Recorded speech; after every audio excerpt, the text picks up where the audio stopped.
एक बार गौतम बुद्ध अपने भिक्षुओं के साथ एक सभा में बैठे हुए थे। उस सभा में बुद्ध के चाहने वालों से ज्यादा उनके विरोधी थे। जिसने सभा आयोजित किए थे वह भी बुद्ध से ईर्ष्या करते थे। सभा का आयोजन राजा के महल में हुआ था, इसीलिए राजा के सभी मुख्य लोग उस सभा में उपस्थित हुए थे। बुद्ध सभा में जाने से पहले ही जानते थे कि सभा में उनके विरुद्ध कोई ना कोई षड्यंत्र अवश्य रचा जाएगा। सभा में जाने से पहले उनका शिष्य आनंद बुद्ध को सभा में जाने से मना करता था कि आपको सभा में नहीं जाना चाहिए, वहां के लोग आपके साथ दुर्व्यवहार करेंगे, न जाने वहां आपके विरुद्ध कोई षड्यंत्र रच रखा होगा। लेकिन गौतम बुद्ध अपने करुणा की वजह से अपने आप को उस सभा में जाने से नहीं रोक पाए। सभा की शुरुआत होते ही बुद्ध के साथ कुछ तीखे प्रश्नों से बुद्ध से ईर्ष्या करने वाले लोगों का यही प्रयास होता कि बुद्ध से कुछ ऐसा प्रश्न पूछा जाए जिसका उत्तर गौतम बुद्ध ना दे पाए। परंतु बुद्ध सभी प्रश्नों का उत्तर बड़ी आसानी से दे देते थे। सभा में बैठे सभी लोग अपने अपने प्रश्न बुद्ध से पूछ ही लेते हैं और उन्हें प्रश्नों का उत्तर भी मिल जाता है। तभी अचानक वहां एक स्त्री आती है और बुद्ध से कहती है कि आप तो ध्यान की बातें करते हैं, ज्ञान की बातें करते हैं, सत्य की बातें करते हैं, आप लोगों को सत्य की राह में चलने की दिशा निर्देश देते हैं। क्या आपके भीतर थोड़ी सी भी दया नहीं? कि आपको मुझ अबला की कोई चिंता नहीं है जिसे आपने गर्भवती करके छोड़ दिया है? क्या आपको मेरे पेट में पल रहे बच्चे की कोई फिक्र नहीं? उस स्त्री की बात सुनकर उस सभा में हलचल मच जाता है। लोग एक दूसरे से बातें करने लगते हैं।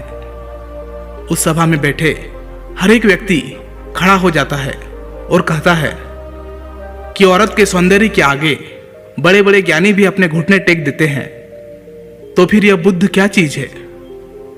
उसी में कोई और खड़ा होता है और बोलता है कि हमें बुद्ध से यह उम्मीद नहीं थी।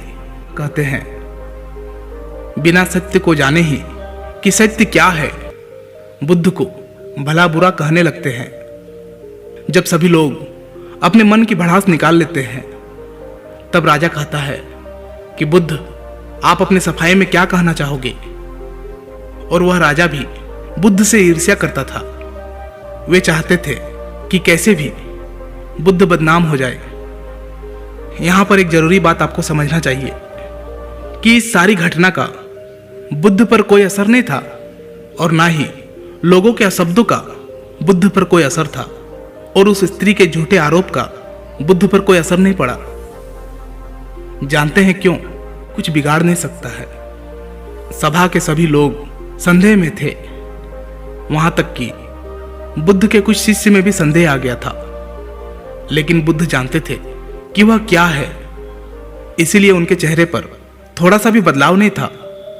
राजा बुद्ध से कहते हैं कि क्या आप अपने सफाई में कुछ कहना चाहेंगे? बुद्ध उस स्त्री से कहते हैं, पुत्री, इस पूरे ब्रह्मांड में केवल दो ही लोग इस सत्य को जानते हैं कि तुम सत्य कह रही हो या असत्य। इससे पहले कि बुद्ध कुछ कहते, वह स्त्री बुद्ध से अपनी नजरें चुराने लगी। असत्य को सहारा लेने का कारण है कि अपने भीतर डर का बीज बो रहे हो। अब यह बीज जैसे जैसे वृक्ष बनेगा वैसे वैसे आपकी समस्या बढ़ती जाएगी। सभा का एक व्यक्ति उस स्त्री से कहता है, तुमने बहुत बड़ी बात कही है। अगर यह गलत साबित होता है तो तुम जानती हो ना कि तुम्हें क्या सजा दिया जाएगा? उस व्यक्ति की बात सुनकर उस स्त्री के हाथ पैर कांपने लगते हैं और वह तेजी से वहां से दौड़ने लगती है। तेजी से भागने के कारण उस स्त्री ने अपने पेट में जो भी गठरी बांध रखी थी वह जमीन पर गिर जाती है और सत्य सबके सामने आ जाता है। उस स्त्री ने अपने पेट पर गठरी इस तरह बांध रखी थी जैसे लग रहा था कि वह स्त्री गर्भवती है। राजा उसी समय उस स्त्री को बंदी बनाने का आदेश देता है, लेकिन बुद्ध के कहने पर उस स्त्री को क्षमा कर दिया जाता है। एक बात हमेशा याद रखिए, आपका धैर्य और आपका अपने ही नजरों में सही होना आपको बड़ी से बड़ी समस्याओं से बचा सकता है। इस बात से फर्क नहीं पड़ता कि कितने लोग आपके खिलाफ है, फर्क इस बात से पड़ता है